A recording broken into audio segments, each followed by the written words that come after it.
ناظرین آداب، real views کے خبر نامے میں آپ کا استقبال ہے۔ آئیے نظر ڈالتے ہیں اہم خبروں۔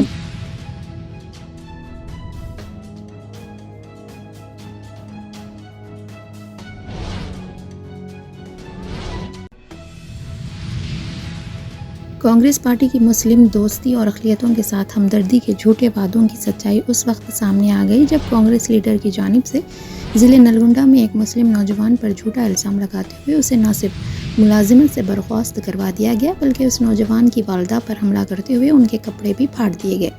یہ ظلم کسی اور نے نہیں بلکہ کانگریسی لیڈر مقامی کونسلر بھاسکر نے کیا ہے، اور حیرت کی بات یہ ہے کہ رکن پارلیمنٹ بونگیر کومٹ ریڈی وینکٹ ریڈی نے مظلوم کی بات سنے بغیر کونسلر کی اندھا دھند تائید کی۔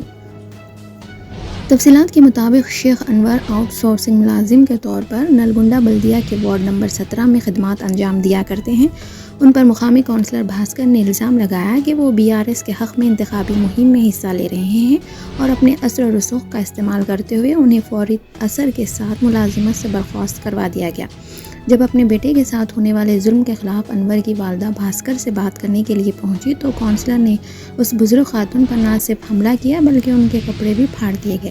انور نے میڈیا کو بتایا کہ کونسلر کے عہدے پر رہتے ہوئے ان پر تماچے رسید کیے، لیکن انہوں نے اف تک نہیں کیا، وہ خاموش رہے۔ انہوں نے جوابی کارروائی تک نہیں کی۔ کونسلر نے ان کی والدہ پر بھی حملہ کیا، تب انہوں نے مداخلت کی۔ نوجوان اپنی والدہ کے ہمراہ میڈیا سے بات کر رہا تھا۔ انہوں نے کہا کہ جب خواتین پر ہاتھ اٹھایا گیا تو وہ درمیان میں آئے، لیکن انہوں نے ہاتھ تک نہیں اٹھایا جبکہ ان کی والدہ کی بے دردی سے پٹائی کی گئی۔ متاثر نوجوان نے بتایا کہ کومٹ ریڈی وینکٹ ریڈی کونسلر کی ہی تائید میں آ گئے، اقلیتوں کو ماننے والوں کی مدد کرنے لگے۔ نوجوان نے کہا کہ کومٹ ریڈی وینکٹ ریڈی کا کام تھا کہ وہ حقیقت کی جانکاری حاصل کرتے ہوئے صحیح یا غلط کی جانچ کرتے بجائے اس کے وہ کونسلر کی اندھا دھند تائید کرنے پر اتر آئے۔ نوجوان نے اپیل کی کہ کوئی بھی کومٹ ریڈی وینکٹ ریڈی کو ووٹ نہ دے، اگر وہ جیت گئے تو روڈزم ہوگا۔ اس نے جذباتی انداز میں اپیل کی کہ کومٹ ریڈی وینکٹ ریڈی کو گلیوں میں آنے نہ دیا جائے۔ اس موقع پر وہاں موجود برہم مسلمانوں نے کومٹ ریڈی وینکٹ ریڈی کے خلاف نعرے لگائے۔ انہوں نے Komati ready Venkat Reddy down down نعرے بھی لگائے۔ اسی دوران نلگنڈا کمشنر بلدیہ کی جانب سے صفائی کرمچاری کے طور پر کام کرنے والے شیخ انور کو، جو مینوس سائز محرمیہ پاور کھمم کے تحت آؤٹ سورسنگ کی بنا پر کام کر رہے تھے، انہیں ملازمت سے برطرف کرتے ہوئے کمپنی کو لیٹر روانہ کر دیا گیا۔ شیخ انور پر الزام لگایا گیا ہے کہ انہوں نے انتخابی ضابطۂ اخلاق کی خلاف ورزی کی۔ کمشنر کی جانب سے جاری کردہ احکامات میں کہا گیا ہے کہ شیخ انور کے خلاف شکایت ملی ہے کہ وہ گھر گھر جا کر مہم چلا رہے ہیں۔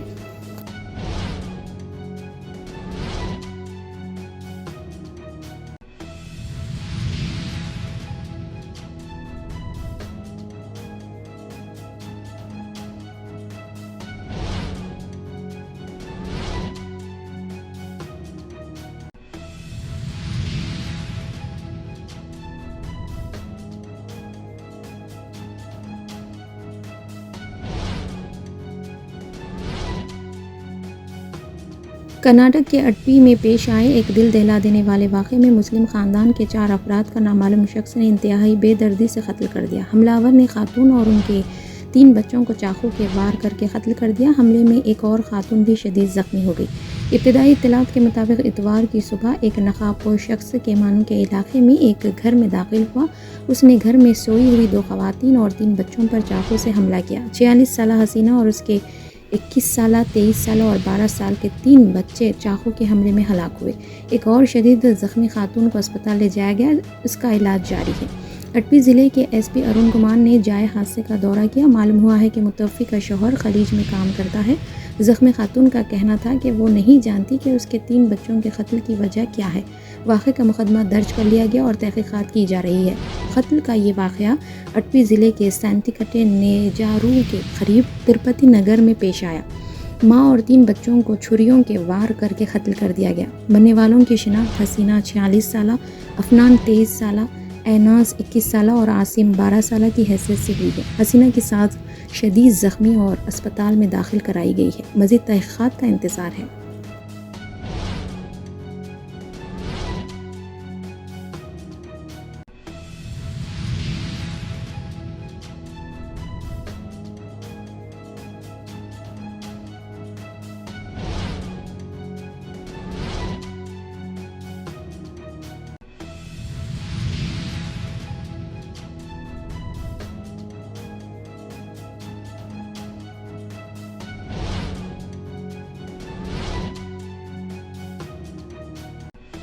حیدرآباد کے بازار گھاٹ علاقے کے کیمیکل گودام کی چوتھی منزل میں بڑے پیمانے پر آگ لگ گئی۔ اس واقعے میں اس منزل پر پھنس جانے والے 10 افراد زندہ جھلس کر ہلاک ہو گئے اور دیگر شدید طور پر جھلس گئے ہیں۔ اس واقعے کی اطلاع کے ساتھ ہی 4 فائر انجن وہاں پہنچے جنہوں نے آگ پر قابو پانے کی کوششوں کا آغاز کر دیا۔ اس عمارت کی نچلی منزل پر گیراج ہونے کے پیش نظر کاروں کی مرمت کے دوران یہ آگ لگی۔ اسی مقام پر ڈیزل اور کیمیکل کے ڈرمز بھی رکھے ہوئے تھے جس کے نتیجے میں یہ آگ تیزی کے ساتھ پھیلتی چلی گئی۔ اس آگ کو دیکھ کر متصل اپارٹمنٹ میں رہنے والے کافی خوفزدہ ہو گئے۔ فائر بریگیڈ کے عہدیداروں کی مدد سے سیڑھیوں کے ذریعے اپارٹمنٹ میں رہنے والے باہر نکل آئے۔ اس آگ کی وجہ سے اپارٹمنٹ کے پارکنگ ایریے میں موجود بائکس اور کاریں جل کر خاکستر ہو گئی۔ آگ لگنے سے اپارٹمنٹ کے باہر رکھی گاڑیاں بھی جل گئی۔ کیمیکل کا بڑا ذخیرہ ہونے کی وجہ سے آگ بجھانے میں مشکل صورتحال کا سامنا کرنا پڑا۔ اس واقعے کے ساتھ ہی دھواں آس پاس کے علاقوں میں تیزی سے پھیل گیا۔ مقامی عوام کی کثیر تعداد وہاں جمع ہو گئی جنہوں نے گریٹر حیدرآباد میونسپل کارپوریشن اور NDRF کے عملے کے ساتھ راحت کاموں میں مدد کی۔ ایڈیشنل DGP وکرم سنگھ مان نے تصدیق کی ہے کہ مہلوکین کی تعداد بڑھ کے 10 ہو گئی ہے۔ پولیس نے بتایا کہ مہلوکین میں ایک ہی خاندان کے 4 افراد شامل ہیں۔ ان میں ایک 4 دن کا نوزائیدہ بھی شامل ہے۔ اس واقعے کے ساتھ ہی اس خاندان پر غم کا پہاڑ ٹوٹ پڑا۔ اس واقعے میں جھلس جانے والوں کی نعشوں کو پوسٹ مارٹم کے لیے عثمانیہ اسپتال منتقل کر دیا گیا۔ ذرائع کے مطابق آگ کے نتیجے میں اس اپارٹمنٹ میں رہنے والے کئی افراد نے سانس لینے میں دشواری محسوس کی جس کے بعد ان کو 25 تا 30 ایمبولینس گاڑیوں کے ذریعے اسپتال منتقل کیا گیا۔ پولیس نے کہا کہ ان افراد کی تعداد 20 ہے۔ بعض افراد کو علاج کے لیے عثمانیہ اسپتال لے جایا گیا جہاں بعض کی حالت تشویشناک بتائی گئی ہے۔ فائر ڈپارٹمنٹ کے DG نے کہا کہ فائر مشینوں میں کیمیکل آئل کا استعمال کیا جا رہا تھا۔ 20 سے زائد ڈرمز میں یہ آئلز بھرا ہوا تھا۔ DCP سینٹرل زون وینکٹیش پلو نے مقامی واقعے کا معائنہ کیا۔ انہوں نے کہا کہ دم گھٹنے سے یہ اموات ہوئی۔ مہلوکین میں 2 خواتین بھی شامل ہیں۔ انہوں نے کہا کہ فائر بریگیڈ کے عہدیداروں نے لمبی سیڑھی کی مدد سے عمارت میں پھنسے افراد کو بحفاظت نکالنے کا کام کیا۔ فائر ڈپارٹمنٹ کے عہدیدار اس معاملے کی جانچ کر رہے ہیں۔ انہوں نے کہا کہ عمارت کی تیسری اور چوتھی منزل پر بعض خاندان کرائے سے مقیم ہیں۔ دم گھٹنے سے بعض کی موت ہوئی ہے اور 3 افراد جھلس گئے ہیں۔ اس واقعے کی اطلاع پر مرکزی وزیر جی کشن ریڈی نے وہاں پہنچ کر صورتحال کا جائزہ لیا۔ انہوں نے کہا کہ غیر قانونی گوداموں کے نتیجے میں اس طرح کے واقعات پیش آتے ہیں۔ ریاستی حکومت بار بار توجہ دہانی کے باوجود ایسے گوداموں کے خلاف کارروائی نہیں کرتی۔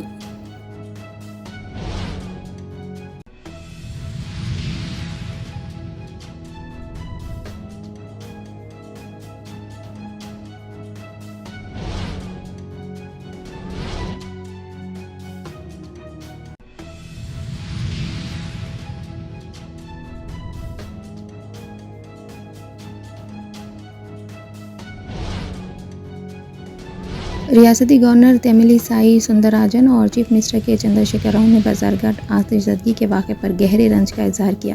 چیف منسٹر نے مہلوکین کے ارکان خاندان سے اظہار تعزیت کیا اور عہدیداروں کو ہدایت دی کہ متاثرین کے ساتھ رہتے ہوئے انہیں امداد فراہم کی جائے۔ زخمیوں کا بہتر سے بہتر علاج کروانے کی بھی انہوں نے عہدیداروں کو ہدایت دی۔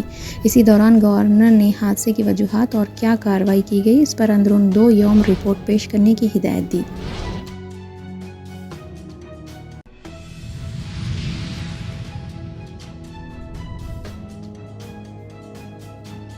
ملک کے موجودہ حالات اور ریاست تلنگانہ میں منعقد ہونے والے اسمبلی انتخابات کے ضمن میں مسجد عزیز ملت رحمۃ اللہ علیہ احاطہ مدرسہ اسلامیہ دارالعلوم کھمم میں جمعیت العلماء ضلع کھمم کا مشاورتی و جائزہ اجلاس مولانا سعید احمد صاحب قاسمی صدر جمعیت العلماء ضلع کھمم منعقد ہوا۔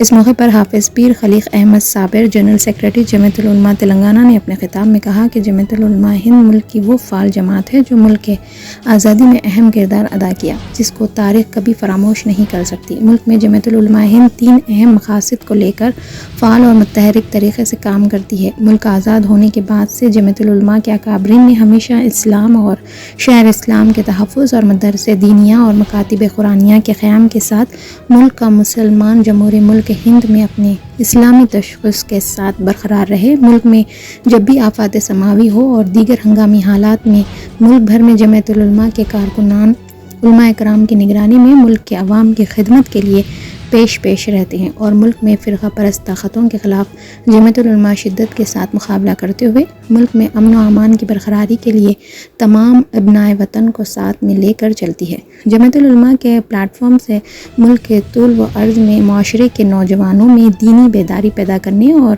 نوجوان نسل کو منشیات سے روکنے کے لیے اصلاح معاشرے کے تحت جلسہ منعقد کیے جاتے ہیں۔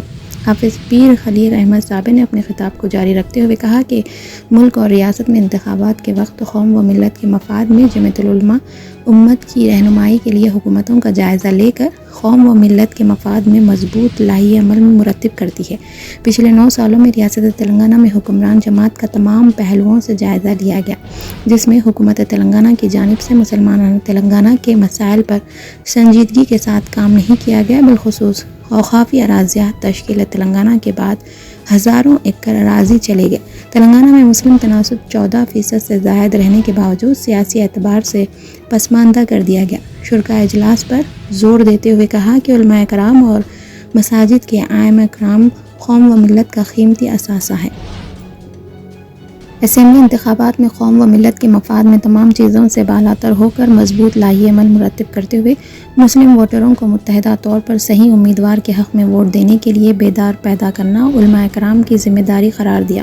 حافظ پیر خلیق احمد صاحب نے مزید کہا کہ کسی امیدوار کو جتانا اور ہرانا نہیں ہے، بلکہ امت کے مسائل حل کرنے والے امیدواروں کو کامیاب بنانے کی کوشش کرنا چاہیے۔ جمعیت العلماء تلنگانہ نے حکمران جماعت BRS کو اپنے مطالبات حوالے کیے گئے، مگر حکمران جماعت نے اب تک نہ جواب دیا اور نہ ہی اپنے مینیفیسٹو میں ان مطالبات کو شامل کیا۔ ایک اپوزیشن جماعت نے جمعیت العلماء تلنگانہ کے کچھ مطالبات کو اپنے مینیفیسٹو میں شامل کیا گیا۔ حافظ پیر خلیق احمد صاحب نے اپنے متعدل خطاب کو جاری رکھتے ہوئے کہا کہ ہر ضلع کے 50 علماء 50,000 لوگوں پر غالب ہیں۔ علماء کرام کی ذمہ داری ہے کہ ملک و ریاست کے حالات کو دیکھتے ہوئے امت مسلمہ میں شعور بیدار کریں۔ حافظ پیر خلیق احمد نے آخر میں کہا کہ عنقریب حیدرآباد میں جمعیت العلماء تلنگانہ و آندھرا پردیش کے صدر حافظ پیر شبیر احمد کی صدارت میں تلنگانہ کے تمام اضلاع کے جمعیت العلماء کے ذمہ داروں کے ساتھ حیدرآباد میں اجلاس منعقد کر کے 30 نومبر کو منعقدہ تلنگانہ کے اسمبلی انتخابات میں کس پارٹی کو تائید کی جائے گی واضح اعلان کیا جائے گا۔